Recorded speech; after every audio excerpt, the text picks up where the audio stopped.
Yeah. Oh no!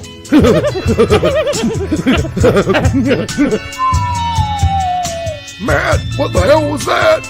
Wasn't me, coach. Welcome to the Straight Red Card. Get off our lawn. Welcome to the Straight Red Card, where the actual theme music of the show is written by one of the people that hosts the show. Where can you say that? Where can you say that? Who does that? Nobody. I bet you Tack does not write his own music. I guarantee you that Pete Who's over there with doesn't. the two turntables?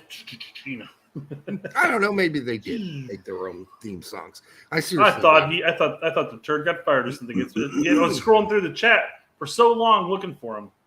You know, I'm glad that the turd's here every night. Thank you for showing up again. Welcome back to the Straight Red Card. We did it. No, nobody is talking about our shenanigans. Gregg told me today that I'm the best press officer named Michael Cameraman, who goes by the turd in the background. And literally, that's what everybody's calling him now. Literally, on Twitter. They refer to him as the turd in the background, which is what he is. So, and being the press officer, we already covered this last show. He had a really bad week, and I'm sure Gregg was not happy with him because that was a distraction. It's a real distraction that they didn't need. But Adams handled it so beautifully when he was, confronted with it. So, yeah, and the funny thing is that the Adams response, the one that was gone viral, is being picked up across the board, across a lot of like YouTube content creators that are not soccer related, talking about how it was absolutely the perfect response. And that's 100% accurate. Yes, I agree. Good stuff. Good stuff. Oh, we have a new sponsor that Yes. Brett was responsible for bringing on, which is his first one, which is great. You're welcome. Let me pull it up here real quick. All right. I don't know. Want stronger erections? Don't miss this awesome premium YouTube video promotion service. There we are right there. Why did they pick us specifically? Along with everybody else. That I have no idea who the hell we they have are. never heard of any of those people. How did we get included on this? I'm just like, I'm like, we've been doing KY for a couple weeks here, of course, but it's like all of a sudden, want stronger erections? I'm like, you know what? He retweeted the show, and I'm like, fuck it, we'll pull him up. He's never been a watcher of our show, this Tane Suki guy. Look at that. He is a buff cock. Okay. Hey, man, He's if it angry. brings us more followers, our show is sponsored by KY Jelly and, KY if you need it to glide. Sometimes you do need it to glide. If you're dating a very small woman and you're a very large man, for instance, that's one instance where that might be necessary. When you're alone, sometimes you need it to glide because Lefty can't do it all by himself. He's got to have some lack of friction being created there. All right, that's enough from KY for tonight. Juan Salazar says, "Are you really surprised that you guys were picked?" Kinda. I mean, we don't know any of those people, and we don't know that guy at all. I have no idea who he is. If he watches the show, he must watch the show. Otherwise, I don't know why he put us on there. So, what's the promo code? We don't have a promo code here, unlike all the other places that pitch you the Believe and all the other stuff. Hashtag straight red cock. How about that? Which I've got no problem with. You know what? It's extra money. So there you go. But we don't do that on our show because it takes up space. And we don't have a lot of it to start with. Cock fucking at $5. Thank you, my friend. I really not cocks fucking each other, although I'm told that's possible. Great result. Yeah, GGG sucks, but I'm allowing myself to be happy. Time to smack up the tulip merchants Saturday. Is that a sexual reference? Tulip merchants must be in reference to the Dutch. Oh, it is. I'm sorry, but my mind was in I see tulip, and I think, When I read in that line the way it is, alone, time to smack up the tulip, I'm thinking, whose tulip? My tulip? Your own tulip? But I see what you're saying. Yes, the tulip merchants. I'd like that to happen. We'll get into that. But thank you for the $5. That's I really, and let us know what CF stands for. You know, cat fucker, cockfighter. I don't know what it stands for, but Christian forever. All right. I mean, you don't Christian have to, Pulisic. Yeah. Oh, Christian forever. I think Christian Pulisic forever. Okay. Of course. That sounds a little, I don't know, suspectly limp dickish, but okay.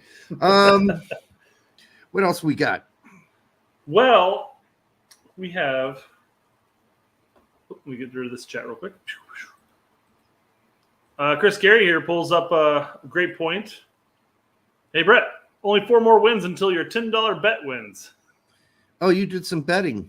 Oh, I bet when we qualified for the World Cup, I bet $10 on the U.S. to win it all. Yeah, only got 4 more games to go, guys. I'm gonna be 1,000 there before I know it.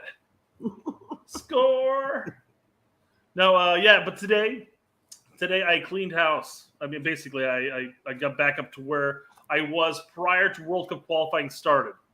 Because, man, I lost so much money on betting on my betting account during the World Cup qualifying series. And this is why I don't bet. Well, I mean, it's all free money to me because I did the promo. I made a guaranteed bet. I came out with like $150 in the end. I could literally withdraw and take it as mine. Okay. But I kept it in there because, again, that was just free money. So I might as well just continue to bet on that. I'm back up to about where I started based on today. I bet on the U.S. to win, of course. I bet on a bunch of small little bets for stupid stuff like Qatar winning. Like, that would ever happen. But the odds were so nice that I was like, maybe. Bet on Wales winning. Again, odds. Small amount. $1 bets. Oh, okay. Then I did 2 different parlays where where I bet on the winners of the 4 matches today. And 3 of them were guarantees. I said Holland was going to win. I said England was going to win. And I'm already betting on the U.S., so I bet on the U.S. again. The 4th team, I wasn't sure between Senegal and Ecuador who's going to win. So I did 2 different $5 bets. Each of those bets were going to grant me about $100 in wins. So whatever ended up happening, it didn't make a difference. Maybe I shouldn't have turned down those 2 betting sites that offered us to sponsor the show because you seem to know all about it. Well, I would basically every game I'd bet on a match, and then I would either have a very positive promo for the betting site of how, like, oh my god, I bet this and I won so much money. Woo! I do get rich playing a gambling. Woo! Or if I lost some money, I'd be like, that's like kicking sand on what Tack says every show. Which is so funny because he's like, Tack has a betting thing that sponsors the show, but he's constantly telling people, don't bet a lot, though. Don't bet a lot of money because you're not going to get rich. And he was saying in that last couple shows, don't bet a lot of money. Don't bet a lot. It's like, dude, you're kicking your own sponsors in the balls. Well, congrats to you. If you reach out back out, no, Tech, we want them to spend a lot of money. That's how we make money. No. Garrett Sims. I understand his point, though. No, don't bet your house on whether or not the U.S. is going to win because. No. But I think he means that in a general sense, too. Yeah. Garrett Sims, $5. Thank you, my friend. I wish Nagby wanted to play international. This game was crying out for him as a sub for McKinney instead of Acosta. Yeah. Yes. Better passer, driver, and more veteran. Yes, I know. I'm hearing you, Garrett. But, yeah, unfortunately, Nagby, who used to play for Berhalter, just didn't want to play for him again. And, yeah, there was all kinds of rumors behind the scene, but it mostly was family issues for Nagby. It's the same reason he wanted to move from Atlanta back up to Ohio. So it's the same reason why Rain is pissed because he got called in and never got to play. It's like I gotta be my family, man. Mm-hmm. Yeah, that's true. When you get called up and then you get to ride pine, yeah, that's never fun. And yet a guy named Will Trapp starts. I guess that's gonna piss you off a little bit. Yeah. And there's nothing wrong with that. I understand why Nagby was frustrated. So there's that. Yeah, but you didn't really have to throw Acosta in. I don't think that was really necessary. I don't know who else you throw in though, because that's what we brought. Hear me out. Hear me out on this. You bring Reyna in, and then you push Aronson back. Okay. And Reyna goes up. That seems like two guys that haven't gotten a lot of time playing in those. Well, one guy in particular, Aronson, who's only played that position twice, and it hasn't looked great either time. Okay, well, you push Musa back with Tyler. Yeah, Tyler. And you play the double pivot, so that way you're shoring up your defense, which is what Berhalter wanted to do anyways. And you let Aronson play more as a 10. Or Reyna as a 10. I suddenly have been introduced to a Disney World where we play double pivot. Okay, well, you know what? People keep claiming. We just got done playing with a five back parking the bus, so anything could have fucking happened. Hey, man, I don't disagree with you. Yeah. I think there is, when the game starts, there's an ability to play an actual different formation than a 4-3-3. Yeah. I mean, we always look like. Or just say you're going to adjust into it. Well, we did adjust into a 4-4-2, I guess, sometimes during the last game against England. Since England, we more or less played 4-4-2 again. Hey, it worked for England. It's going to work against Iran. I don't know if we did tonight. I'll have to go back and watch. Thanks again, Garrett, for the $5. But speaking of Iran, Pulisic has something to say to Iran. What's that?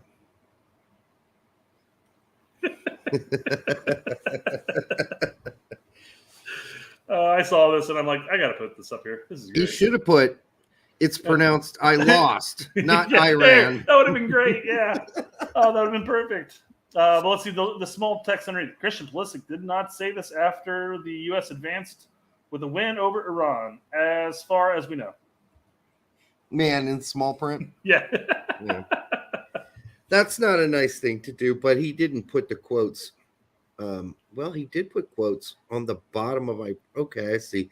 So it's not really a quote, because in this situation, as an English major, the double quotes or the normal quotes would start in front of its.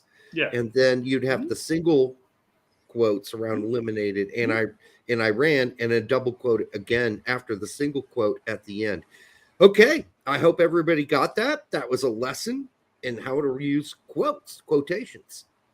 Yes, you can use quotations within quotations. There's a single dot and there's a double dot, and you got to know how to use that.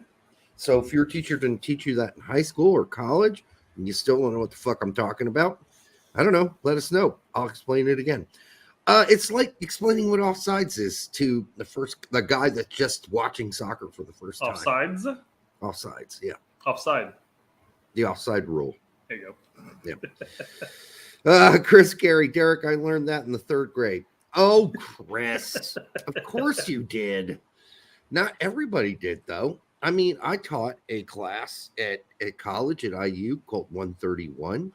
Nobody knew. I mean, I'd say about 75% of the kids in the class had no fucking clue how to use a quote within a quote. No idea. So maybe that just means you're smart, Chris, and that whatever you learned, you actually digested, which is a real challenge for a lot of people. Speaking of Pulisic, though, I took his fucking out. So fucking proud of my guys. He said, I'll be ready Saturday. Don't worry. As soon as I get those ball massages every night. So the PR manager that took this photo took it out of context, because what really happened is Pulisic found out that he has to get his testicles shaved for surgery, and he's got a really hot nurse. Well, the nurse fondled his testicles several times, testing to see whether or not his testes were all together there. Because there was that collision, and then he had to leave. And here he's actually in a hospital bed, it looks like. And I hope that's not a catheter that he's holding up. I hope that doesn't go down to his penis. FIFA Man says, did I show up late and miss all the dick jokes? This was 3 minutes ago. No, seriously, what is that? What is that tube going to, you think? He's holding? Yeah. I think maybe he's calling the nurse. Woo! Come here and shave my testicles. It looks like he's already high as a kite. They've already pumped him full of morphine. But we do have news on it. Okay. Update: forward Christian Pulisic has been diagnosed with a pelvic contusion. And his status is day to day. I wonder where that contusion happened, because when you look at the replays, that shit's right down from the junk up to the liver. Mm-hmm. That collision. So knee, full force. What do they call that thing? That bone that goes around your balls and dick? It's the coccyx. Coccyx. It's down. I think that's the tailbone. On your tailbone, yeah. Okay, so but there is another bone up here that's around the pelvic area that's near the Johnson and his two brothers. And man, it's just a contusion. It's not like it broke. So that's the good news, because that puts you out, because all that shit connects in with the hip and shit. So Joe damn Booty blew a left nut for us all. No, he did not. No, he did not blow one. He got smashed probably, but I don't think he blew it completely. And that can be taken another way, like he blew a nut. He blew someone else's nut. So is he in or out? He says he's in. I think one's in and one's out, right? I think they're both in. That was like when I had my surgery. I was being wheeled into surgery, and they said, "Sir, there's a good chance you're not going to have any testicles after this surgery." Well, I still have them, so they did a good job. But in this case, I think that I don't know if you've ever been really hitting the nuts real hard. Have you really ever? Like, I took a 120 mile per hour serve right in the testicles once.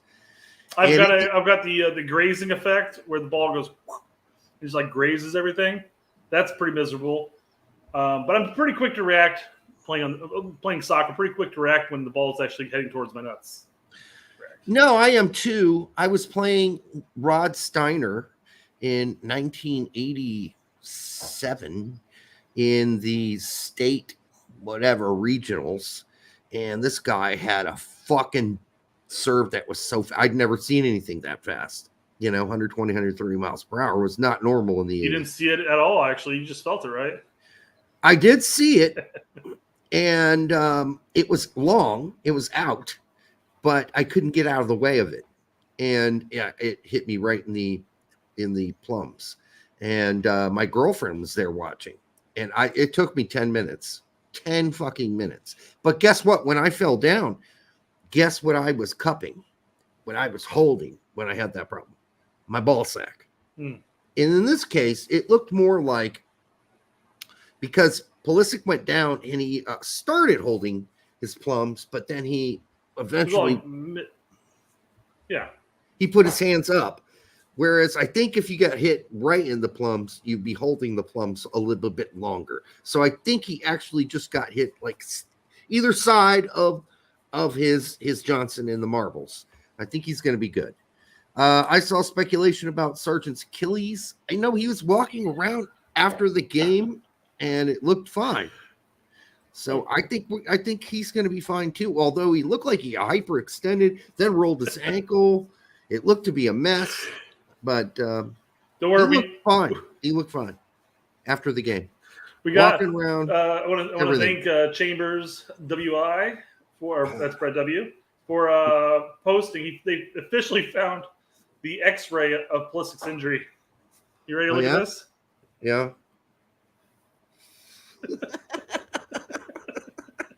America.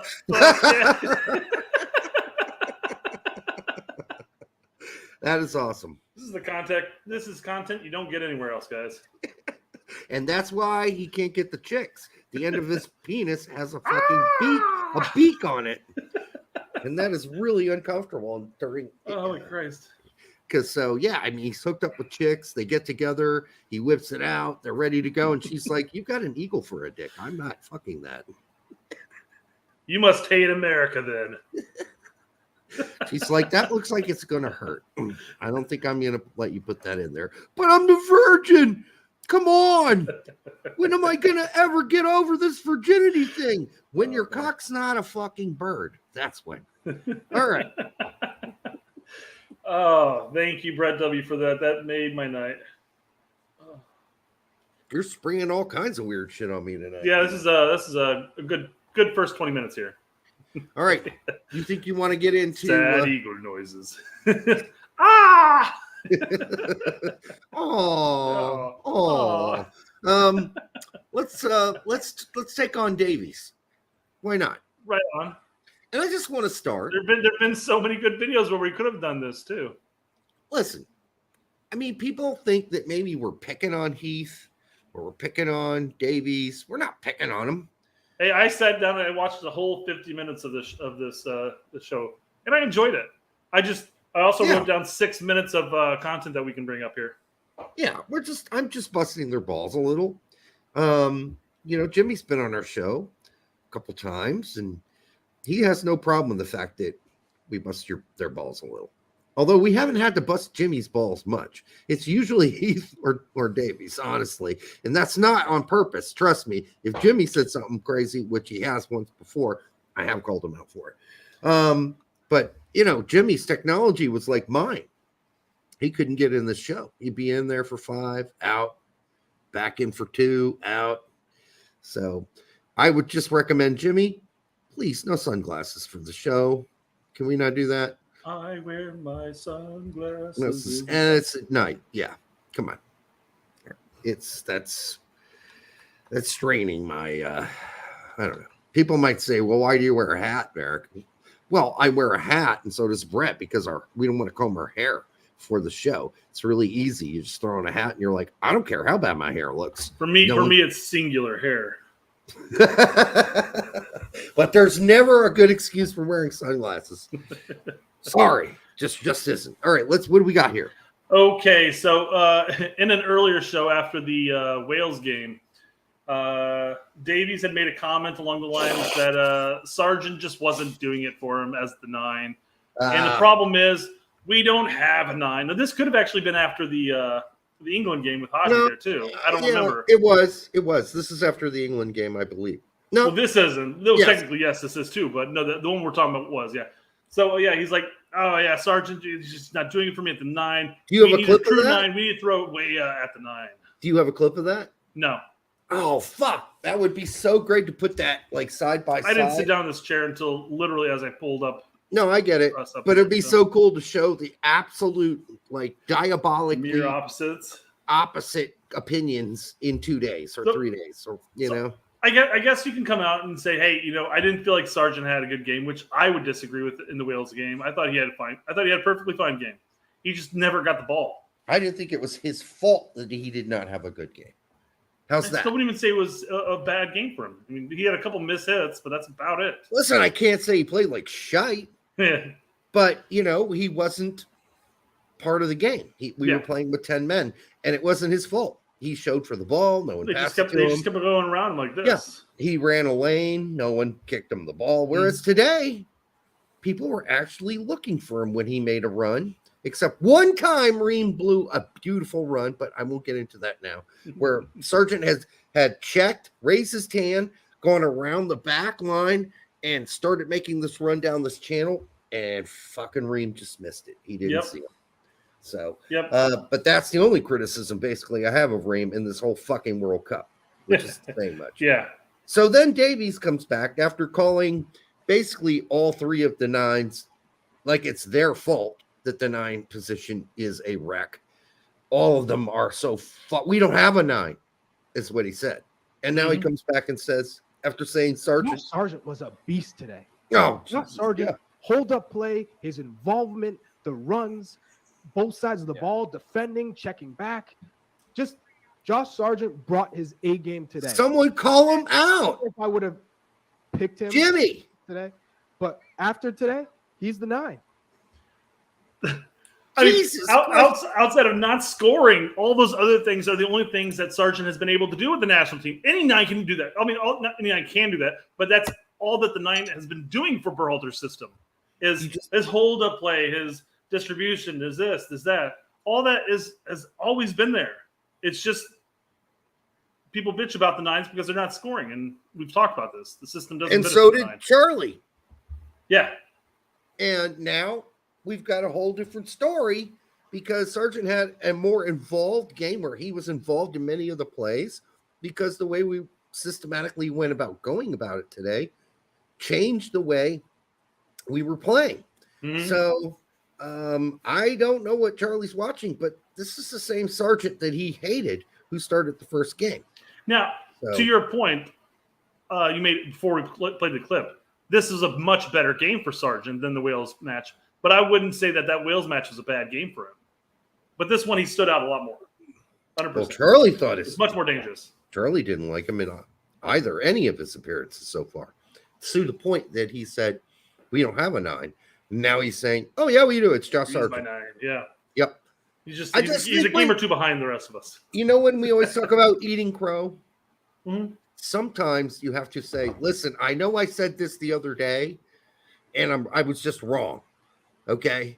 Mm-hmm. So did he say that? No, he did not take responsibility for saying all our 9s sucked. The 9s were sucking because it's on the 9s. We don't have a 9, blah, blah, blah. Now we do have a 9. And now he's saying it didn't even occur to him to say, I got it wrong the other night. I'm sorry. Josh Sargent is our 9. He's proven it to me. I'm sorry I said anything before.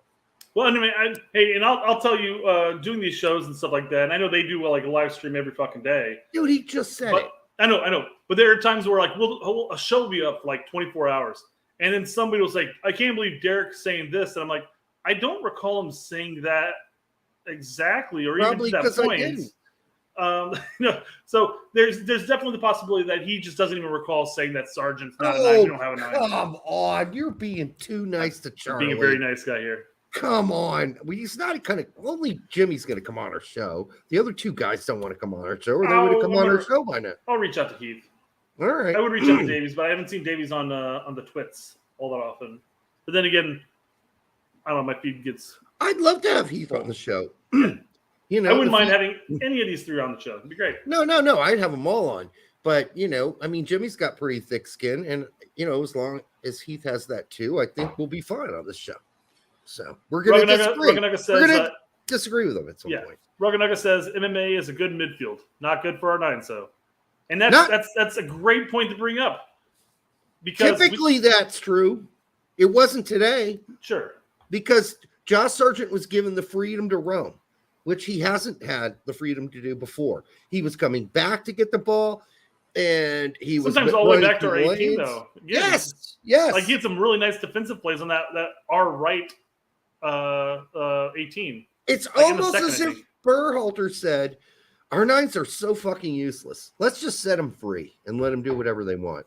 He's like, ignore what I've taught you over the last couple years as a striker.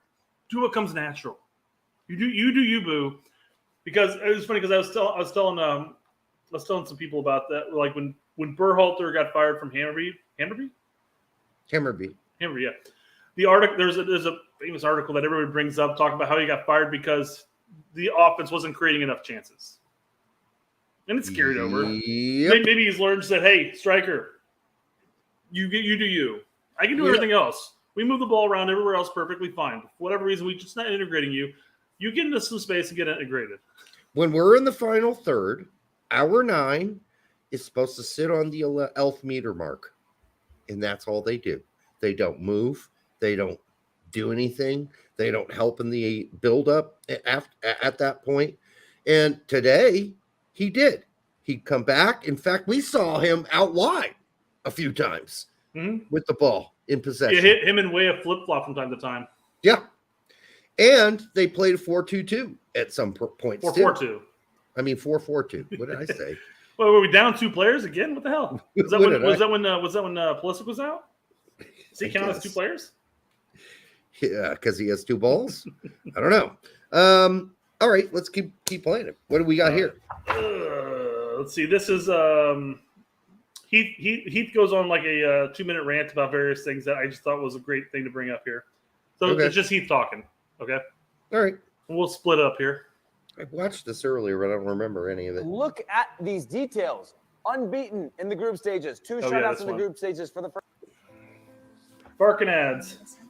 It's okay. It's St. Jude.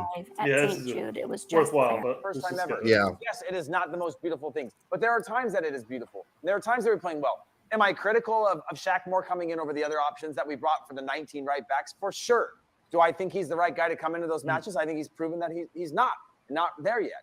I think you can go with somebody else. He's not going to be there ever. The way that I hoped that he would when he came on? Absolutely not. Those are things you can put on Gregg Berhalter. Okay. So I think throughout this entire show, one thing that they always bring up, and that was one of the opening lines that Davies brought up at the very beginning of the show, was, I don't want to hear anything negative about this game. He did say that. We're moving on to the knockout round. Yep. We should all just be happy. And yeah, I'm actually quite ecstatic. It's been a long time coming for us to get back into the knockout stage. 8 fucking years. Yep. And I'm super fucking stoked. We've been playing well this tournament as a whole. I think as a team, we've been doing incredibly well. Now we finished the some game chances, versus, of course. Okay, look, can I break that down real quick? Sure, the game against Wales, 1 good half. The game against England, 2 good halves.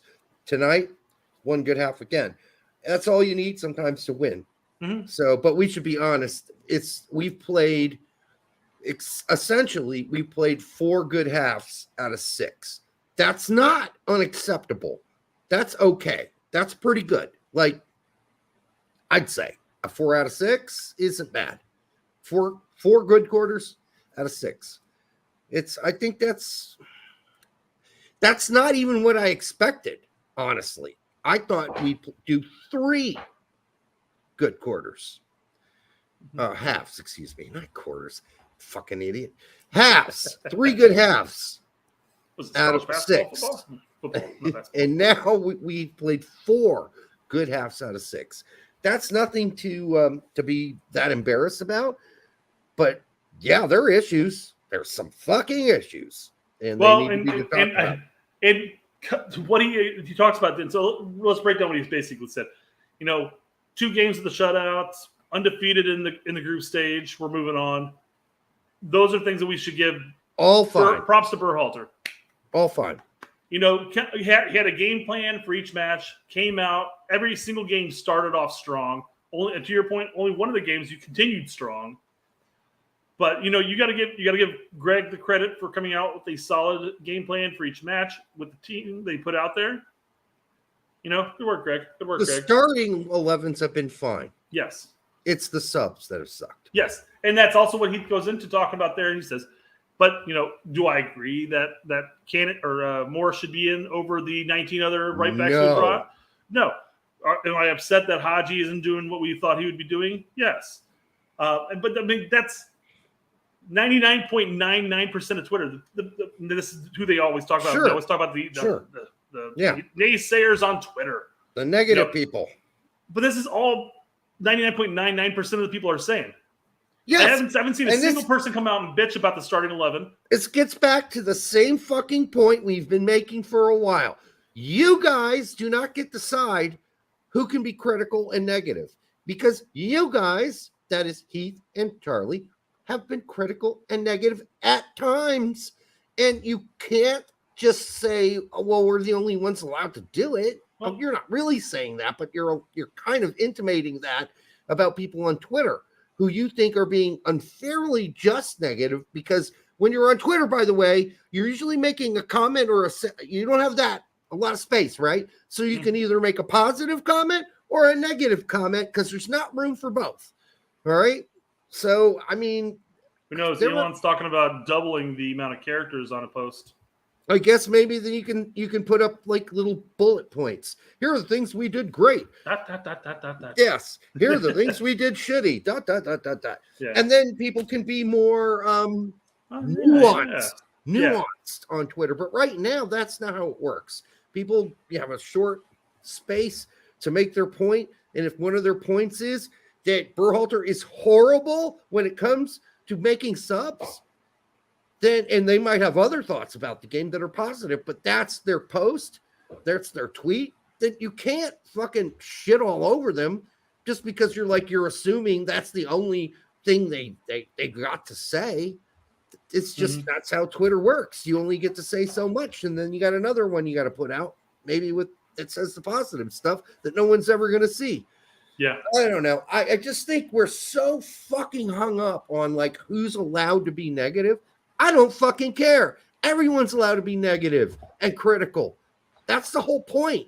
Now, are some people have critical things that they say that are absurd? Yes, but that's part of the party. You're going to always have the one guy who's had too much to drink who has ridiculous opinions on everything. So, it's not a big deal. And even you also have to take into consideration the context behind everything. So, like, somebody in their chat might be saying hashtag Berhalter out, hashtag Berhalter out. He needs to be fired after that second half against Wales and that type of shit. But you have to take into consideration that the thing that they're probably pissed off about, again, is the same thing that a lot of us are voicing our disdain for, is his player management. Who he's bringing in, when they're bringing him in. But the thing is, it's not just that match. That's been an issue all of his tenure. There's history. We've been bitching about that nonstop. Yes. So it's not a new thing. It happens again in a very important match. We lose 2 points. We drop 2 points. Yes, people are going to be upset. Who are the two biggest clowns that were brought in today? Wright was a clown. Moore was a clown while they were out there. They both got clowned and were clowns at the same time. And I mean, that's not easy to do. Sometimes you can get clowned, but that just makes you the loser. But they were also clowns. They made horrible decisions. They played nervously. They made horrible mistakes. Dude, and they weren't Wright wasn't helpful. That was 10 steps down from Sargent when he came on. Dude, that Haji Wright shot on goal, or shot. What do you mean say on goal? It's called a limp dick shot. I am guilty of yelling at the screen going, shoot, shoot. Then he does that, and then all of a sudden they're on the counterattack. And, Holden's in like, the smarter play would have been to, take that into the corner of the field and just sit on it. I'm like, yeah, that would have been, but I would have shot that too. Now, I would have put it on goal. Exactly. That's the point. If that ball goes in, if he hits it cleanly instead of like a 90, instead of like a 90-year-old man, then we wouldn't have any problem with it. How many times have you watched his club, him in Turkey playing with his club, take that exact same shot and score with his right foot? That was regardless. But yes, I mean, not regardless, but yes, it's a good point. But you look at it and go, oh my God, he has a chance. Yeah, game over if that goes in. But I mean, outside of that clown show, that shot, which was, I mean, I have a bigger left foot than that, still, and I'm 51. So he just was so ineffective. He jogged around when we needed him to run, motherfucker. Yeah. You've been sitting on the bench most of the game. Bring some fucking energy at to the 82nd minute. It is you and Aronson up there. Nobody else is going to offer you any assistance. And if that ball gets lobbed up there, you're busting your ass running from defender to defender to defender to defender to defender for the next 18 minutes, because we all knew that there was going to be 9+ minutes of extra time, because that's how all the fucking matches go. Right. Jesse Negron at $4.99. Thank you, brother. Appreciate that. Shout out to Rock Ream. Yes, Ream has been what we have recommended to Berhalter, and we were shocked that he listened to our show and then did what we asked him to do, which was bring Tim Ream to the World Cup. And Tim Ream has been exactly what we needed here. I mean, he's been solid as fuck. I mean, we watched Zimmerman in the first 2 games defer to Ream constantly to get the ball out. Same thing happened today. CCV deferred to Ream 80% not of as the much. time. Okay, thank you. I was going to say not as much. 80% of the time. There are definitely times where CCV would get the ball and actually move forward with it. Like he may even cut a player nicely. He was much more confident with the ball at his feet. But yeah, he definitely relied on Ream too, which is perfectly fine. Yep. We moved the ball around the field, but that's the same thing we criticized Zimmerman with. So why not? Let's criticize CCV with that too. I guess every situation is a little bit different, but it wasn't as much reliant. Whereas Ream always looked forward. Who am I passing to? Who am I passing to? You and I have had to defend Ream for years because some of our good buddies thought he was not so good. It's proved out that he's turned into an exceptional professional player, and he's playing in the Premier League now. And for the first time, he deserves to be in the Premier League. Yep. When he was there before, even 2 years ago, not so good. It's like he learned something, like something just ticked. And he has a whole new way of looking. He's 37 years old. He's got wisdom. I don't think he's that old, but I think he is 37 years old. No, he's 36. Splitting fucking hairs now, Derek. Come on.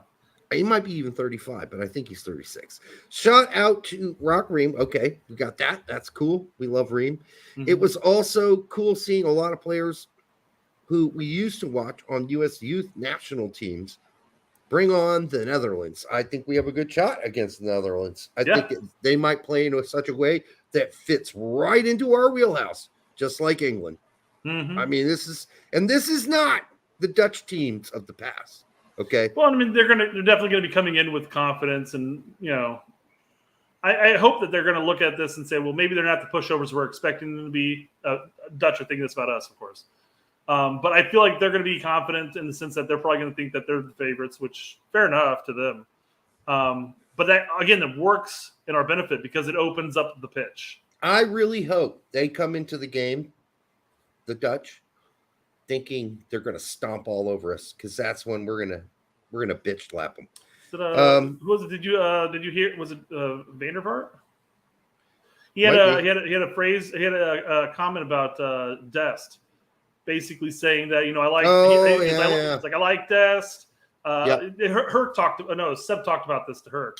Yeah. But he's like, I like Dest. He's a talented right back. But I'm paraphrasing here, people. But he's like, but you're a right back for a reason. Don't overstep your grounds. Well, That's basically what he said, man. I hope Dest goes in there and gets a hat trick. That'd be great. I mean, we could say Adams was the best player today. We could say Ream was the top defender. But really, honestly, Dest was a star today. Dest was good today, yeah. He was fucking rock solidly good. Did he lose the ball sometimes? Yes, he did. But he was aggressive. He just took the ball at Iran. And his header, his cross was sensible. It was focused into the right direction. It made it more likely that Pulisic could get there.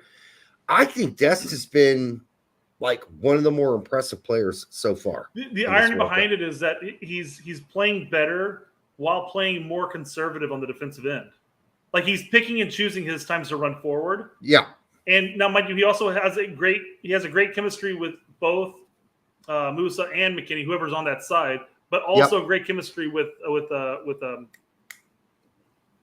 Weah. Yeah. So I mean that definitely helps. And then they're all on the same page on that side. So it's one of those things, like you got to question his defensive ability, of course, because we all saw what happened most of the time. But he's more conservative now, but he's still able to get up there and be dangerous. So it's nice to see. I hate to say it. Maybe I don't hate to say it, but Dest plays better now for Berhalter than he has so far at Barcelona and at AC Milan.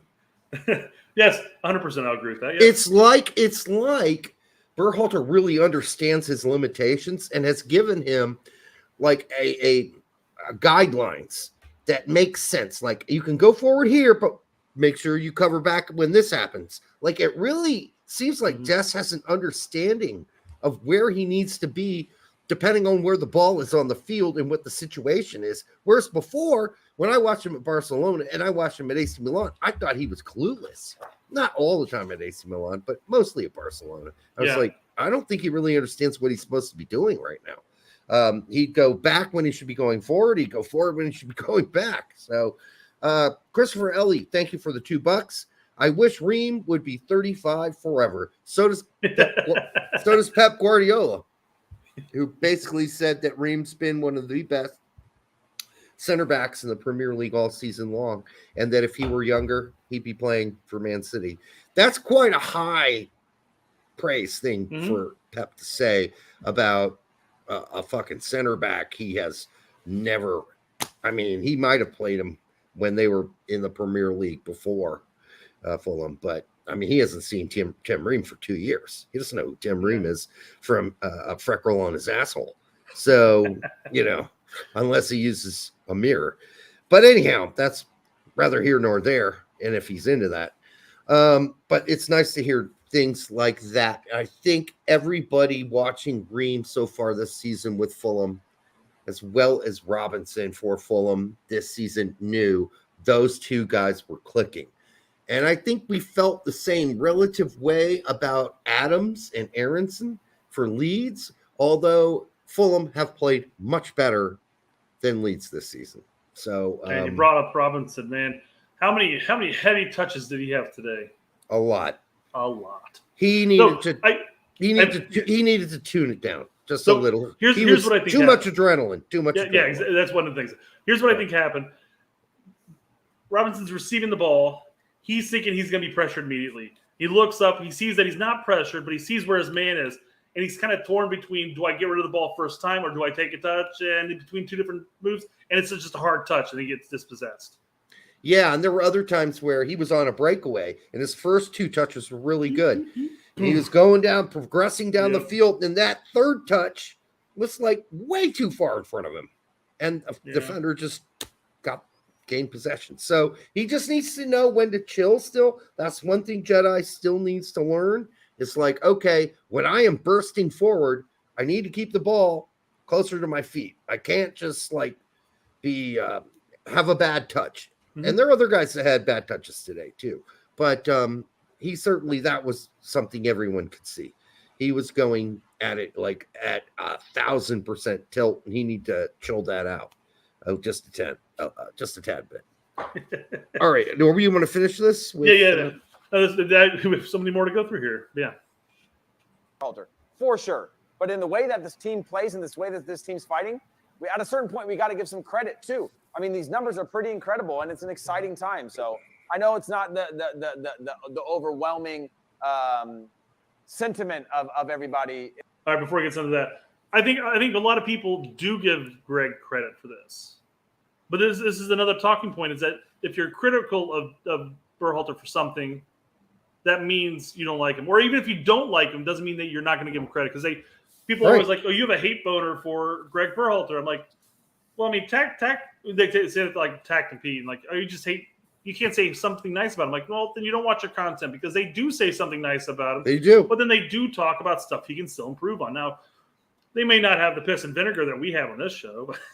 But yeah. But I don't hate. Listen, no. I don't hate people. I mean, I hate like child murderers and rapists. That's a little different. But I'm not going to hate Gregg. I know I called him a liar the other day. Doesn't mean I hate him. You know, I just think he's dishonest. That's a lot of people I know are like kind of have that problem. They're not honest with themselves, and they're not honest, you know, about, well, what they say. And it doesn't mean I dislike them. It just means I notice that they have a flaw. You know, I have the other problem. Like, my problem is I'm too honest, and so I have to like really watch what I say. That's my problem in life. I mean, my flaw is I'm too perfect, and it pisses everybody off. So says your wife. No, she doesn't say that anymore. She used to, maybe, but not anymore. No, now she just calls me a derogatory name and tells me to go get her a drink. No, she says, "Come bring your shrimp and the yum yum." And you're like, hey, okay, baby. Don't make me a drink, you twat. I'll bring you my shrimp and the yum yum. You use the yum yum for is that the in fairness, it's a giant shrimp at least. Come on, give me some credit. Solid 2.5, 3 inches. Those aren't really called shrimp, aren't those called? They're called something else. The big ones. They have another name. Shrimp. Jumbo shrimp. No, they have another name altogether. Whole nother name. No, whole nother name. Big. Those big ass shrimp that they get. They're like this long and shit. Oh. They have another name. Anyhow, somebody from Seattle will know because they have them in the fish market there. All right. There it is right there. Schlong. Prawns? Sorry. Prawns. Thank you. Okay. Prawns. Yeah. Prawns. Well done. Yes. Hit the like button. Thank you, Certified Chad. What do you have to do to become a certified Chad? Is that you have to be the Chad among Chads? Is that something you can get in a like Cracker Jack box? Maybe you pay $8 a month to get certified. Maybe it's after they make a sex doll that looks just like you. Well, congratulations, certified Chad. We're selling this. It's a certified Chad, just like him. Looks just like him. But yeah, certified Chad says hit that like button. And looking at the number of viewers right now, we are sitting at 221. All right. I expect 300 likes, right? Hit the like button. All right, let's finish this thing. In the chat right now, but I do want people to have some perspective. That Does he not think people have perspective? I think the number of people that don't have perspective are really small, and he's letting them dominate his mind. Like, don't do that, Heath. Yeah, I think you're looking only at like a small percentage of people, or again, the Twitter thing where you can only say so much, right? Yeah. You can't say good and bad. You got to say bad or be critical. Then a later one, you can be positive. So I think this is where we're at. Like, a lot of these folks are, they're only engaged with us here on YouTube the time they're on the show, whereas you're on Twitter all the time, right? Mm-hmm. And like, I don't think there's a real understanding of that. The people who are absurd are small. They're about 10%, maybe. Would you say 10%? I'd say that's the absurd people. Absurd people? Well, there are clear trolls, first off. There are people that just legitimately dislike Berhalter and have wished U.S. men's national team to fail in the group stages so that he gets ass fired. But that's a small number. And there's definitely some vocal people in there, and they have the right to their opinion. So I don't have the right to say, well, you have to have some perspective. I mean, it's their opinion. They can say whatever the fuck they want. Hey, Rando says for $1.99. A lot of Rando Calrissian, which is the brother of Lando, apparently. Okay. From Star Trek or Star Wars. He says, GGG's proving you dorks wrong. Are us? Are we the dorks? Or are you talking about like just generally, like everybody? I'm sure he's referring to the Berhalter haters in general. Okay. Well, I mean, if he's talking about us, I mean, we've admitted when he's done well, and we've admitted when he's sucked. And I was going to respond. I was going to say, he's proving us wrong like 50-50. He's doing a great job as far as adapting the starting 11 to play the specific team in mind. And quite frankly, have we actually played the high press that we saw all qualifier? Have we seen it? No. He's changed his system up, and it's worked out wonderfully. We've given him credit for that.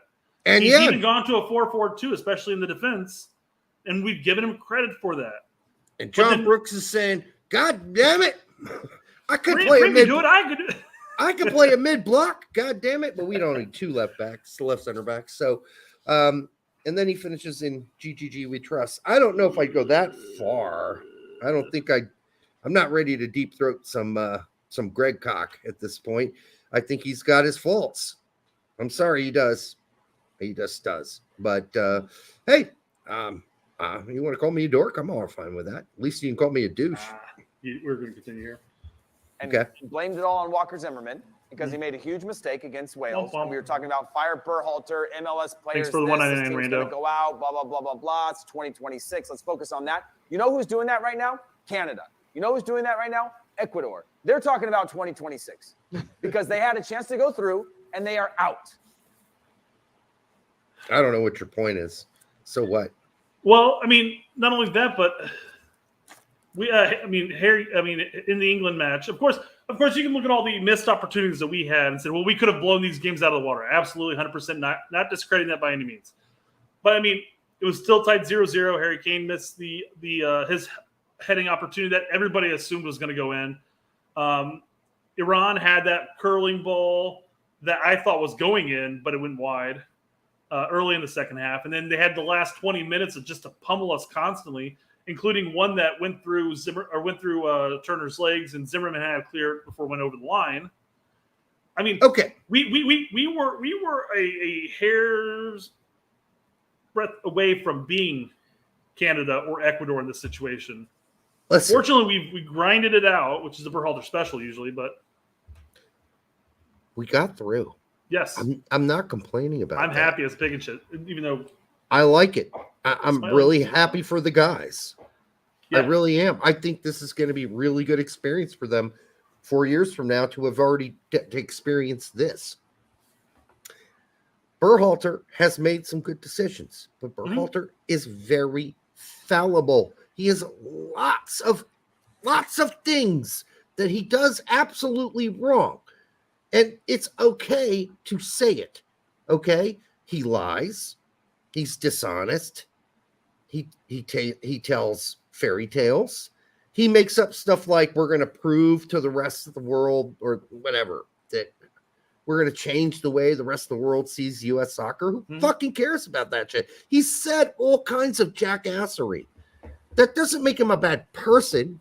It just doesn't make him an intellectual. And that is fine. And it also doesn't make him a good coach.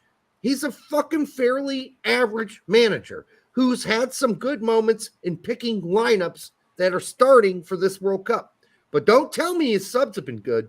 Don't even start with that shit. Don't tell me the timing. Brought that up. I know. The point is no one's being unfair by saying the good stuff that he's done, like the starting 11s have been really good, and the bad stuff. You've got to take Jesse, it I'll all. come back to this in a second, but I wanted to bring this up since you're basically talking about that. But he doesn't play our third most influential player, and you can make the argument and say that he's probably one of our most talented players. Where do you play him in the way we're setting up right now? That's the other question. Do you take out Weah or do you take out Pulisic? Because he's not playing in the midfield for Gregg. It ain't fucking happening. So for Gregg, Reyna just simply hasn't fit in yet because he needs verticality, and Weah gives him that. And Pulisic gives him something else. He doesn't need two Pulisics out there, right? Yeah. When you send me the text saying 4 more years of Berhalter incoming, I go, don't you put that evil on me, Ricky Bobby. I guarantee you, Brett, if we beat Netherlands, you got 4 more years to Gregg. I will guarantee it right now. I will put it in fucking writing. Yes. Could you imagine one of our most talented generations of soccer players? No, I'm not saying the best. We've had the comparisons between us and the 94, 98, etc. But one of our most talented teams that are at the youngest level age have probably the most experience ever at the club level. But could you imagine this generation of talented players being coached throughout their prime by Berhalter? I wouldn't do it. I'm with you. I don't even live by the same standard you do, which is the coach needs to be gone after there's only one cycle. One cycle coach. I know that's your standard, and I don't even have that standard, but I do have it for Gregg because I do not think Gregg is next level enough to take us to the promised land in 2026. This team is young. It's going to need to develop, and it's going to need to hear a different voice. The question is, which voice? If you can't get any better than Gregg, then don't do it. But there are voices out there that are better than Gregg.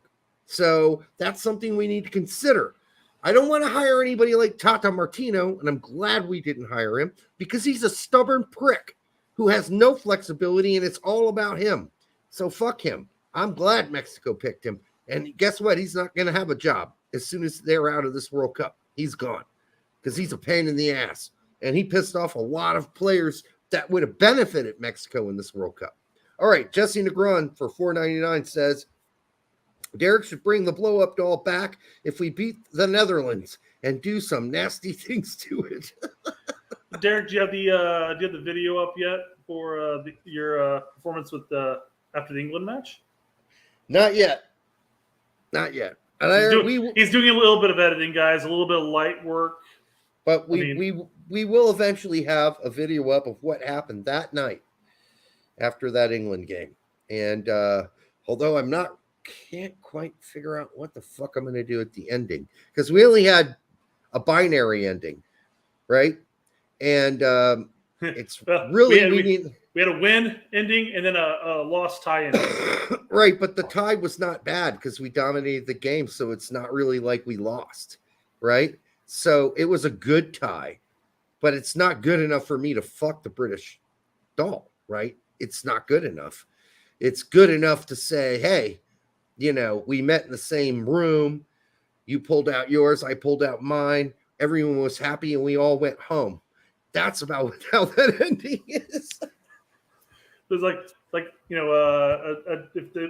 if we had won, obviously Derek had mentioned he already spoiled the ending when he said what he was going to do at the beginning. He's going to have sex with a blow-up doll. And then if we lost or drew, Derek was going to get pegged by the second. No, now what it is now that we drew and we felt like we won, maybe he enjoys it. I don't know. No, I never said anything about a draw. I said if we won, I'd simulate and fuck the blow up doll. We didn't win.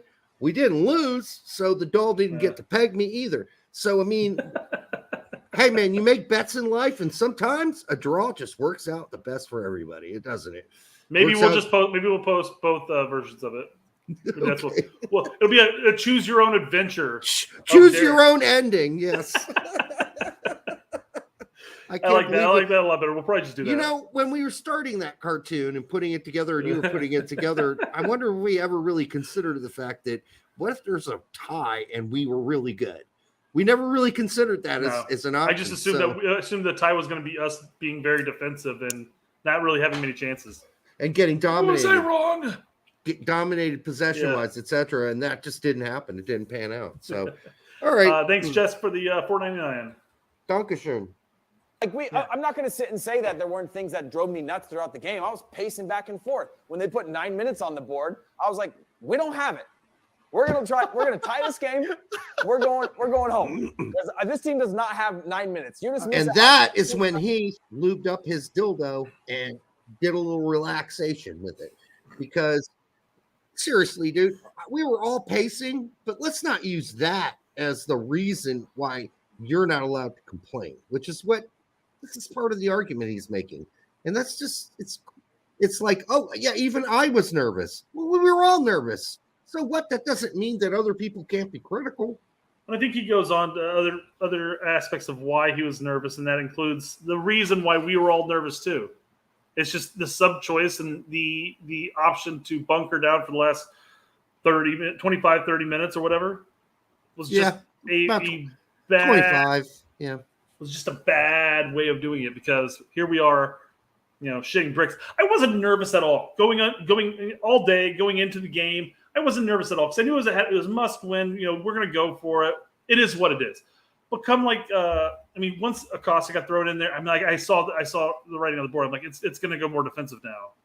And then all of a sudden we bring in all the center backs. And I'm just like, no, we don't want them just to have chance after chance after chance for 20 minutes. It's not what I want.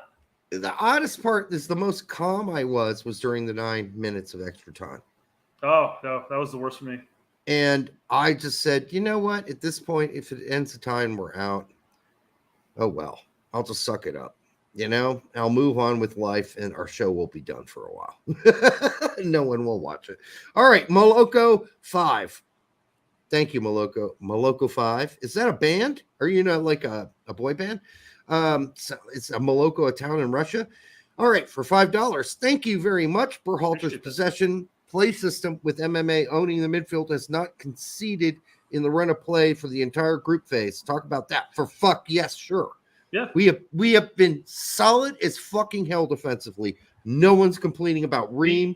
No one's complaining about our defense or our fucking midfield. They've been great. The only goal we conceded was because of a dumb foul. That is stellar. But I guess looking back over the history, we don't even in qualifying we didn't leak in a lot of goals. We did on some games, but most games were always like 1-0. Or, maybe a 2-0 here or whatever. We didn't leak in a lot, but yes, this World Cup, we've shut the other teams down, and that's been stellar.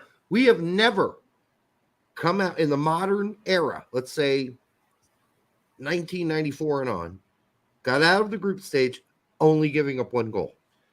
And never again, happened not before. in the run of play either. Never happened before. Absolutely stellar. So defense and MMA, the way they get back and they help out Musa, Adams, McKennie, brilliant.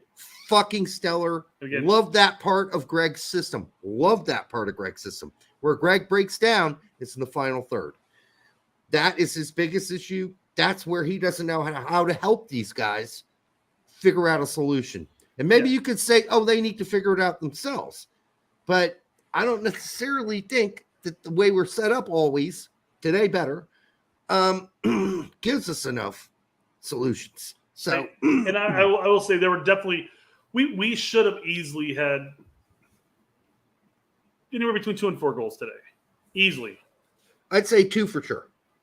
Yeah, I think the offside against Weah was a bit of bullshit, but that should have been a goal regardless, in my opinion. But I think his shoulder was just like or his head was slightly over the line. I know. Then the rule needs to change, dude. Yeah, it needs to be where your feet are, not where the rest of your body is. Where are your feet? Is your feet behind the line of the feet of the other opposing player? Or is it like if I had a left nut that flew out of my fucking drawers and I got long balls and it just like suddenly swung out beyond the line, would I be offside because my left nut, slipped out of my fucking soccer drawers? This is ridiculous the way this works. It's so stupid. It doesn't even make sense. Like my left earlobe was offsides. This is stupid. This is stupid the way it works. It should be the feet. Are your feet behind the other feet or equal with the feet of the opponent that you're rushing? That's how it should be. Period. Well, I had this conversation with somebody at work on the very first match of the tournament with the Qatar versus Ecuador match. That opening goal that got disallowed. I'm like, I cannot believe that was called offside. I mean, he had like a heel offside as he's walking back as the ball is going straight up in the air from a header. Okay, but that's a heel. If we're going to go by feet, we got to go by feet. I know.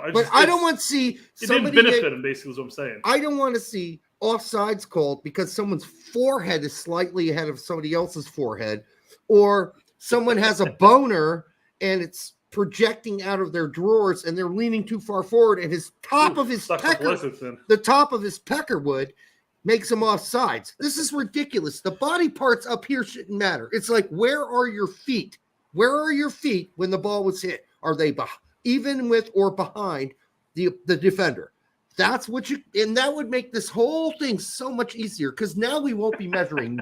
We won't be measuring noses, knees, elbows, peckers, earlobes. All that's out. All we got to do now is look at the feet, and that makes it so much easier. It was his knee. Also, Weah has a massive cock. How do you know that?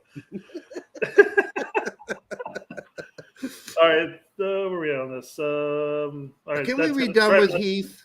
Or we got a couple here I want to pull up here. Davies goes on to talk. Well, we can go ahead and skip the rest of this because basically, too early. I don't know. Basically, they're saying the same thing: is that the same complaints that we have are the same complaints that they have, but they're just basically saying, "Hey, be happy, we're moving on," and we are. So I mean, but those guys would never say to us. Jimmy would never say to us, "We're not allowed to say that because we have a show," and he's known us since 2007, right? So wouldn't he's not going to complain about us having opinions, but I just think complaining about other people having opinions who don't have a soccer show, why do it? Why waste your time with it? People are going to majority of people have very reasonable complaints, and they're absolutely fine. Are there a lot of them? Yes. Does that consensus mean that Berhalter has a problem putting the right subs in at the right time? It probably does mean there is a consensus that believes that, and that maybe we actually have a real problem with subs. And we did today with Moore and Wright. Those were horrible subs. I would put in Reyna and played him as a false 9 and put in fucking either Yedlin or Scally. Like I said, the only thing I've had to complain about this entire World Cup has been the player management, the sub choice, and sub choice, and when to bring them in. Those are the two big things that I've mentioned every single game. I've applauded the fact that Berhalter did well setting the team up. Starting 11 every game has been fantastic. It's the second half in 2 games where the subs were poor or there were no tactical adjustments in the Wales game to change the way the second half was looking. That's it. Those are minor complaints, honestly, but they could equal us not getting out of this group if they were more detrimental, but they weren't detrimental enough for us to not get out of this group. So you got to give Berhalter, you got to finger his butthole here and say you did a good job, because he did. He got us out of the group. It wasn't a great job. It wasn't a marvelous job. It wasn't a splendid job. It was a good, solid showing every first half. So I guess before we get to our final questions here, let's just put a nice little bow on top of this. Be happy that we're moving on, but also if you want to voice criticism, voice your criticism. Yeah, fucking say whatever you want. Okay, guys. And don't let any of these people telling you're not allowed to have that opinion bother you at all. That's the Twitter is split. Basically, the people are like, I don't want to hear any negative. Just say positive. I'm like, okay, we played well. Okay, and I'm glad that we're moving on to the knockout stage. But that's like watching a movie that's pretty good that could have been great, and not being able to say what parts of the movie kept it from being a great movie and made it only a good movie. Yeah, that's ridiculous on its very face of it. That's like reading a book and going, that was a good book, could have been a great book because of this, this, and this. You're allowed to do that.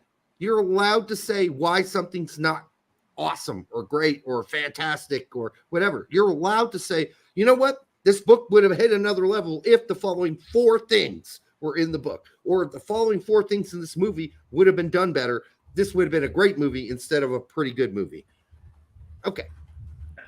That should end this conversation. That, what I just said here, should end all of that shit. I don't want to hear any of this. I don't want to hear anything negative. David's got you covered. Thank you, David. You're always there. You're a badass. And thank you for watching this show as much as you do. You're a good guy. Chuck's got it too. At this point, I'm down for Roll Don and right back over Shadmore. Well, we got 4 other ones. So, you can play Acosta there. You could play Scally there. You could play Yedlin there. You could have left Dest in. You could have played. Back. I mean, you could play.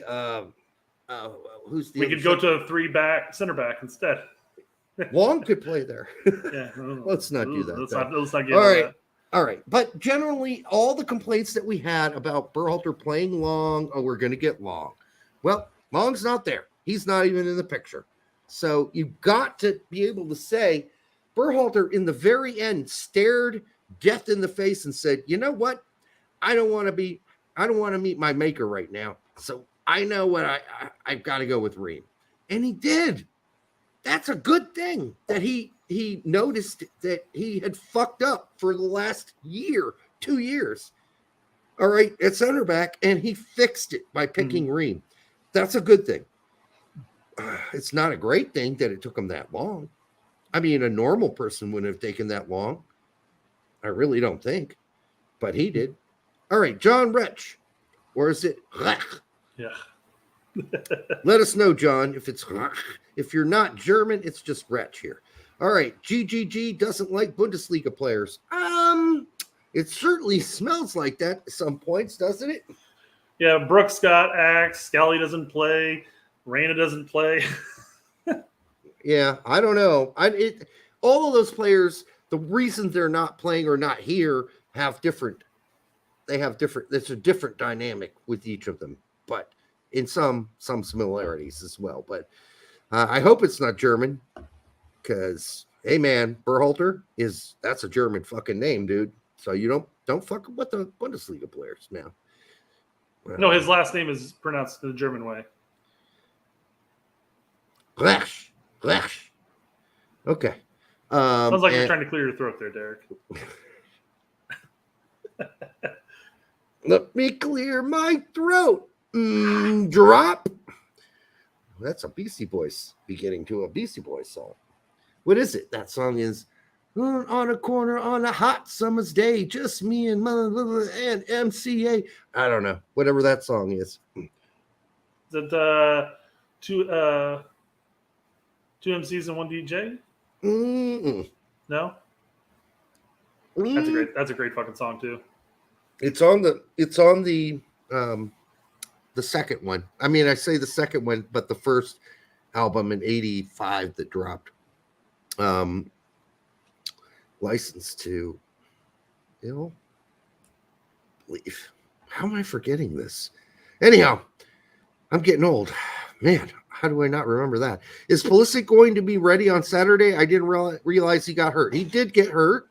He had his ball smashed. His liver hit his stomach. But apparently he has only a pelvic contusion.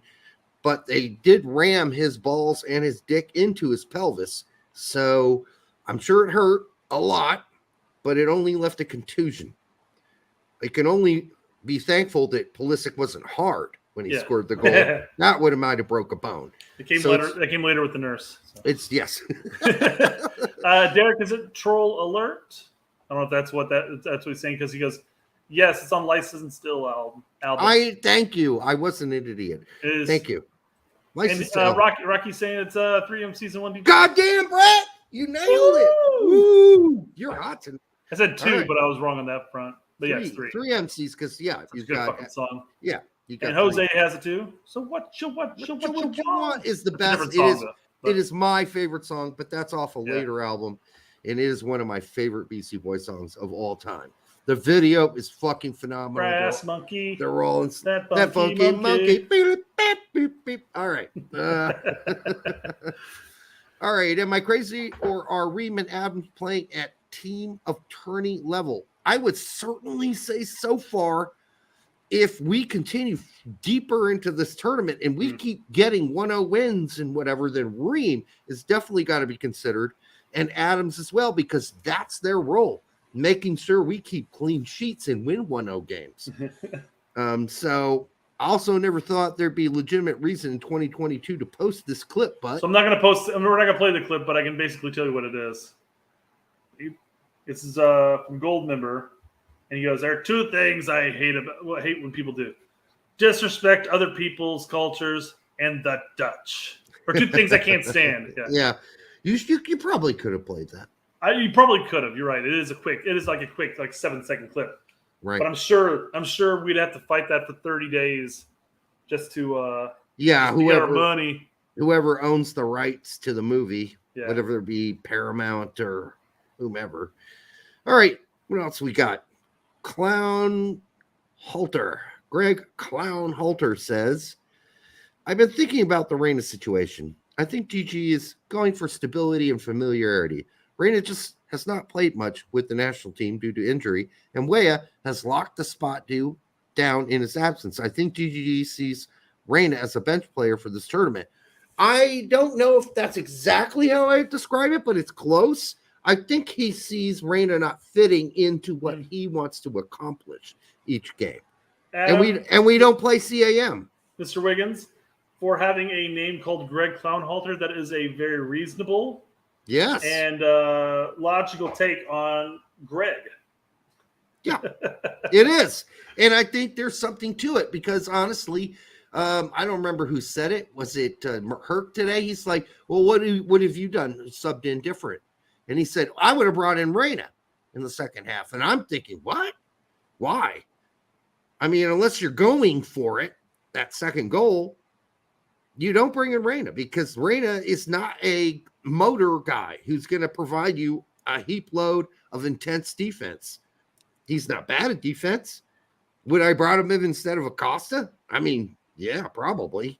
Yeah, but again, this takes me back to the point that you could have brought in, instead of bringing in Acosta, you could have brought in Reyna and pushed Aronson back. Because at that point, we were still kind of going up into attack. Weah was still there. I don't know if Haji had come in at that point or not. I think Sargent got injured just after that. It looked to me, though, that we had given up on scoring an extra goal in the 65th minute. Yeah, pretty much. I mean, that's what it looked like to me. And if sitting back and absorbing pressure is what you're going to do, which I don't agree with that tactic, by the way, not in the 65th minute. But if that's what you're deciding to do, Reyna ain't the guy to do that for you. If you want to score a second goal, you bring Reyna on for fuck sure. And we're going to have to do. I think we're heading into a game with the Netherlands where a guy like Reyna is going to make a whole lot more sense, especially if they haven't been able to pull Pulisic's balls out of his intestines. I absolutely hate parking the bus. It is one of the things I've never ever agreed with doing, unless it's like literally the last handful of minutes. I thought, we're up 1-0. It's the 85th minute now on a real game, not necessarily this World Cup bullshit where there's at least 10 minutes of extra time. But if you want to say like it's at the end of the game, I'm parking the bus. You still want your midfield to be able to control it, hold it, and move it around to get it out of of pressure, and you want to be able to give your solo striker, maybe one of the wingers that are still up there, a chance to at least hold on to it, so that way your defense has time to breathe. Because what you don't want is 20 minutes of insert opposition just pounding crosses in over and over and over again. Well, that's what we got. Yeah, exactly. Yeah. So, yeah, we decided to live with that. We brought in a third center back, and I saw some guy who was on, wrote something on Heath's show and Davey's show, and he's like, I almost cried when they took Ream off. I'm like, dude, Ream never came off. They just added Zimmerman. Yeah, he's like, oh, my bad. I was like, we're like, yeah, man. Oh, they're taking. I guess they must be taking CCV off, and then we're looking. We're like, no, wait, there's CCV. Well, who the fuck did they take off? Did they take this person off? No. Did they take this? They took way off. Yeah, I never thought that Zimmerman was coming in for either CCV or Reed. I knew that was going to be a back three. Yeah. Immediately as soon as I saw it. But then I also realized, okay, there are 8 minutes left in the game, but we're going to get 9 minutes of extra time. That's 17 minutes that we're going to have Acosta on that field. So he better fucking play his ass off. But Acosta wasn't horrible in the same way Moore was. Moore was atrocious. Absolutely atrocious. Yeah, here we go. Farrell talks about that. He goes, Shaq over Scally may be the most curious sub decision since Morris over Reyna. And I think you misspelled curious. It's supposed to be CRAPP. Y? Crappy? Well, it's the most crappy sub. It is bad. CRAPPY. Yeah. It's not a good sub. I don't know what Moore is showing Berhalter in practice and warm-ups or whatever that makes him believe that he's a guy that you can reliably bring in to be a great defender to close out a game. So I can't explain it either. I don't know what he's showing. Well, what did Moore show in the England match that made him a better option than Yedlin in the Wales match? Or Scally. He just has something against Yedlin should be your man. But I do believe Gregg thinks that Moore is the best defensive right back that we have. He must think that. Otherwise, this makes no sense whatsoever. It really doesn't make any sense. And that guy came on, Moore did. And believe me, I'm nothing against Shaq Moore, but he came in and gagged. He choked. Yeah, here we go. This is one of the plays. Moore had a moment where he won the ball, had no pressure, and sent it forward to no one. Yep. Literally, the ball went up, and I'm like, who the fuck's up there? Nobody. One's up there. That's who. Yeah. And we don't need to hammer Moore. Everybody knows Moore played like shit. And everybody knows at this point that Wright played like garbage. And those were your two late subs. You cannot make subs with 15 minutes left and another 10 minutes that are going to be added on. So that's 25 minutes that Wright and Moore played 10 plus 9. So 20 minutes for Moore, 25 for Wright. Listen, it's got to be better. And I think Gregg, he's having to learn faster now in the last month or so because he's realizing I'm not going to have a job after this unless I can at least get us out of the group. And he desperately wants to coach that 2020-16 team. So Rocky at Talking to Woods, $5. Thank you, man. Appreciate it. If we beat the Dutch, can we turn their Yoo-Hoo's gold? Again, from Gold member. Oh. He gilded himself. Okay. I would not have caught that because I watch a movie and forget it most of the time after I'm done watching it. Gold member. Okay. Very good. Very good, Thanks Rocky. For the 5. Appreciate that, Rocky. Yes. All right. We can argue about changing formation to get him in, but we know Gregg isn't going to do that. I mean, we've really gotten to Adam here. Adam's like preaching our sermons, you know. So says in the book of TSRC. It's been dangerous throughout his national team career. I'm not taking him off just because Reyna has potential. Injury has hindered Reyna's chances in the tournament. And it's not just because Reyna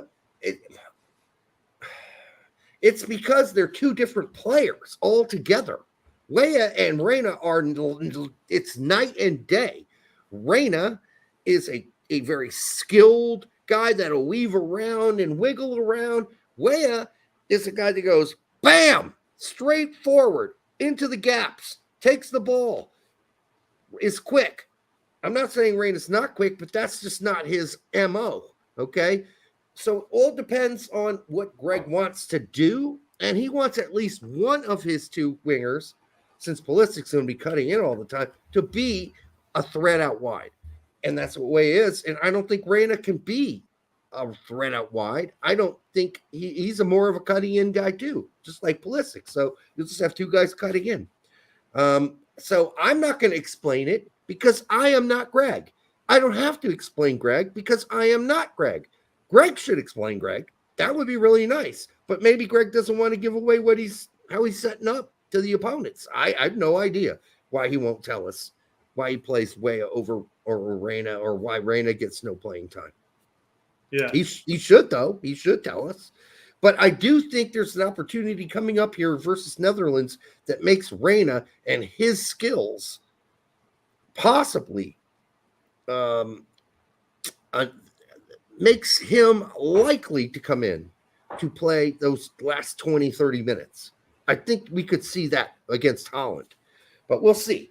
And we'll talk about the Holland game. We'll preview it on Thursday before it comes off on Saturday. What else we got? Jose says, really hope the U.S. men's national team beat Netherlands. No era Pino. I don't know what that says. Sorry, I zoomed wrong way.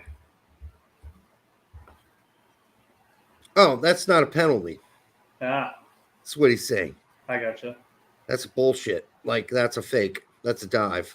Yeah. If you look at it really close, he never gets touched, and he dives right there. It's the legs back and arched and everything. Oh, my God. That's how people fall.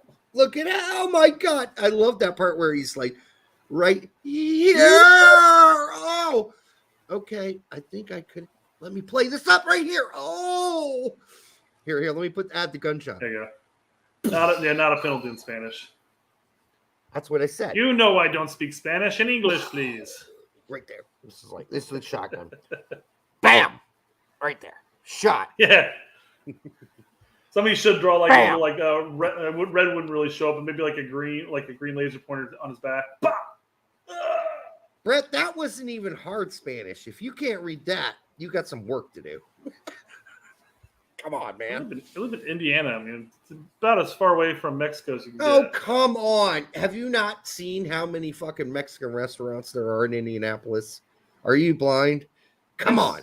No, I know there's Little Mexico on the southwest side of Indianapolis. I know Indiana has their fair share of Mexicans. I'm not saying that. I just don't speak Spanish. I don't either, but I do order in Spanish. You want to know why? Because I'm practicing. I'm trying to get better. So, I let them know. Dos crema. Yeah. I want the sour cream, man. Don't give me my tacos without the sour cream. I want a sour cream thing for each fucking taco. It's called dos. Sounds like you're saying something else. Dos crema. No, don't be disgusting. Brett learned Spanish from Taco Bell. Yes, he did. Custom G, thank you for the $4.99, my brother. If Sargent is seriously injured, can we revisit the Roldan and Morris's roster spots don't matter narrative, or having 5,000 right backs? I love the 5,000 right backs thing. I think you're not going to see, even if Sargent is injured, you're not going to see Roldan or Morris start. I don't think you have to worry about that. I think what you'd have to worry about is Ferreira starting, and that he is cold as fuck right now. He ended a bad season for his club team in MLS. His confidence is supposedly pretty low. And who do you start? You don't want to start Wright. Wright was awful. So why not play a false nine? Start Reyna at the false nine. That's just a suggestion. It's just a suggestion. And it's also Disneyland bullshit. Well, no, because when you play, everybody talks about when you play Ferreira at that 9 role, it's basically playing as a false 9 because he's not a true 9. I get it, but Ferreira's allowed to play a false 9.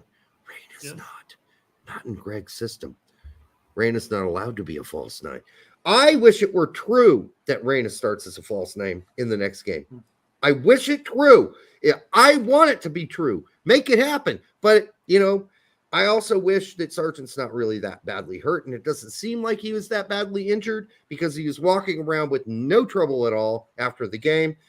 That's after he wet his panties and cried on the sideline, which is fine. Hey, when you think you're seriously injured sometimes, you're going to cry because you're like, shit, I'm out for a while. I'm going to miss the rest of the World Cup. This is all I've dreamed of my whole life. So he did wet his panties, and then he cried, and then he got on the sideline, and by the end of the game, he was laughing and having a good time and walking around like nothing was wrong. So maybe there isn't anything serious there with Sargent. So let's just think about that. I haven't seen any hospital photos of Sargent. I'm on the Twitters looking. I don't see anything though. Holding a catheter that goes into his cock and balls. I haven't seen that from him, so we just don't know. Whereas we do have a photo of Pulisic holding up his catheter and cheerfully, he's probably on some sort of medication, really happy, using the F word on Twitter, which I've never seen him do before. So, but it might be the morphine and the catheter in his cock. Might turn him on a little. Get him a little out there. All right, what else we got? We are moving on. Great first half, nerve-wracking second half. Let's beat the Dutch. Yes! We got a good chance of beating the Dutch. We have a better chance of beating the Dutch than we had of beating England. Let me just put it that way. Desi? It's a salty sack. Salty sack. I've never had that problem. Whenever I lick my balls, they're not salty. Congratulations on being able to lick your own balls. Quite flexible. All right. Pulisic with the winner. I just think back to him crying on that swamp in Trinidad. He truly deserved it to be crying. He's been through a lot. No, the game winner here. Okay. Well, you know what they call that. Well, anyhow, there's a word for that.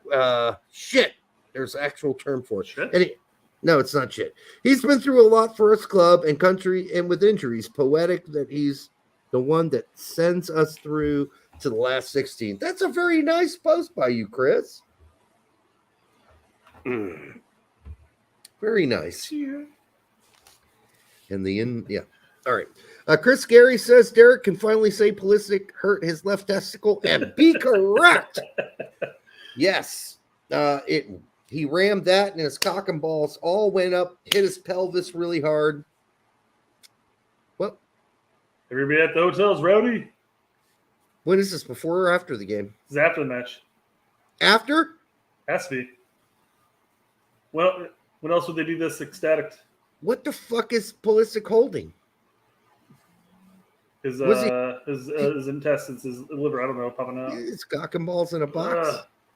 Oh, look at him. Just here you go, Derek. Look for Gio. Where's Gio? He's not happy. He's in the background. Oh, they're all hugging him. Look, he's almost insane. I believe he's on drugs. He's like laughing hysterically and can't stop. Here's my Pulisic impression as these guys go through. Here we go. Let's see. There's Dust. He's just pimping it. Sorry. That's what I thought he looked like he was doing. Come on,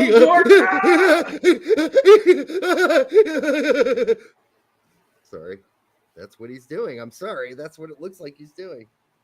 I'm curious. Who are the people that are cheering them on right now? Just USA fans, I guess. Yeah.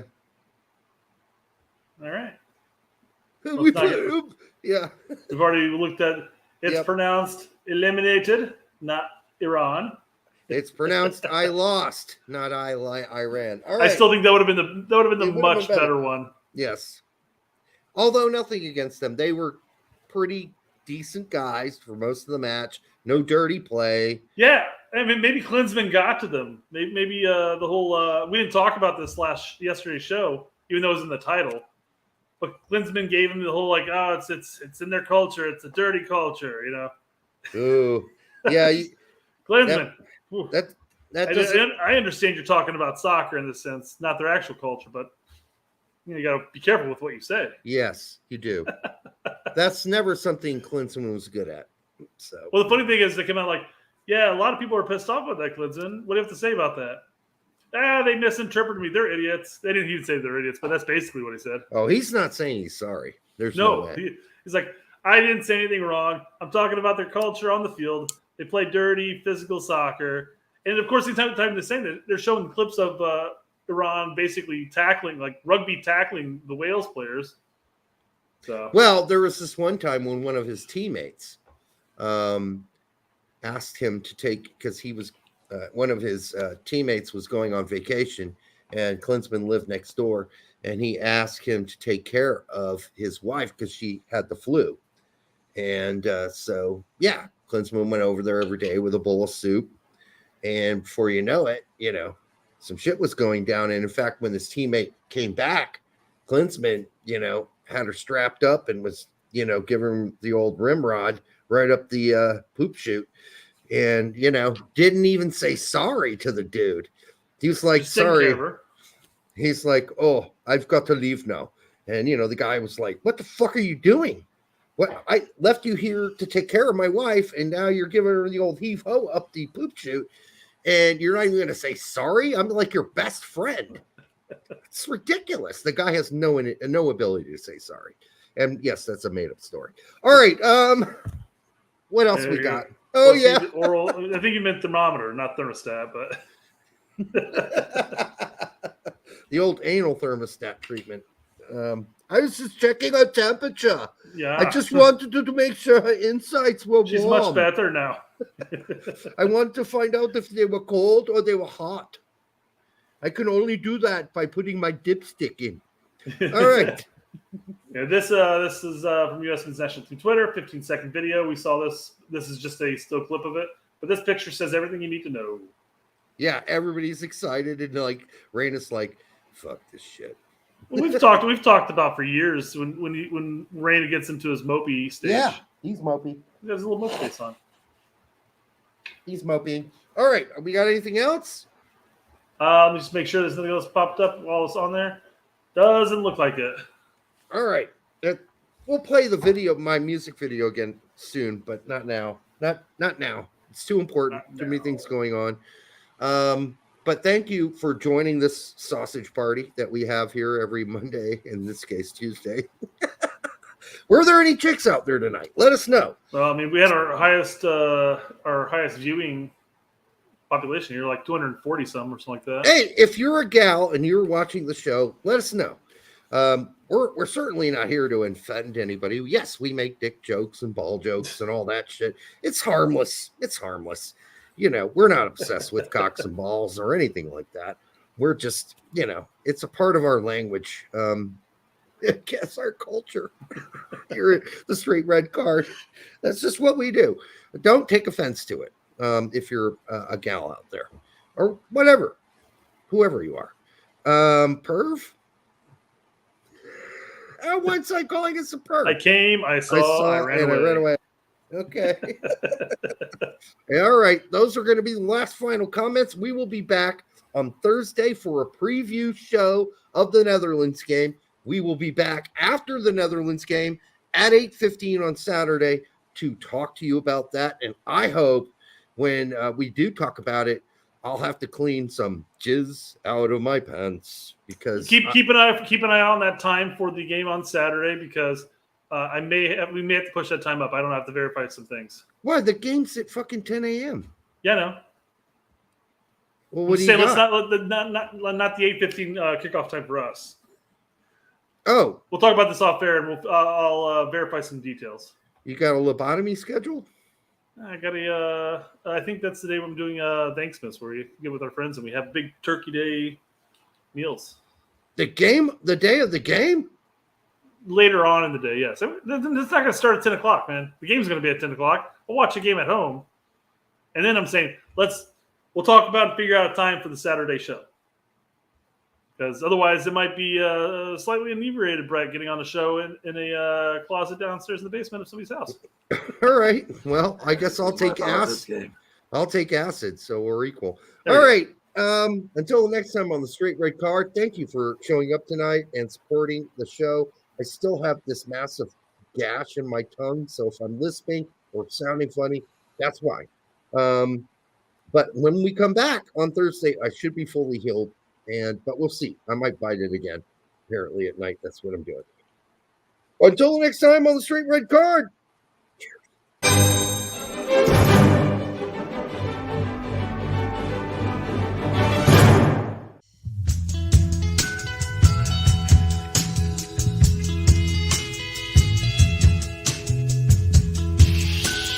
You're gonna do her. Yeah. Oh no!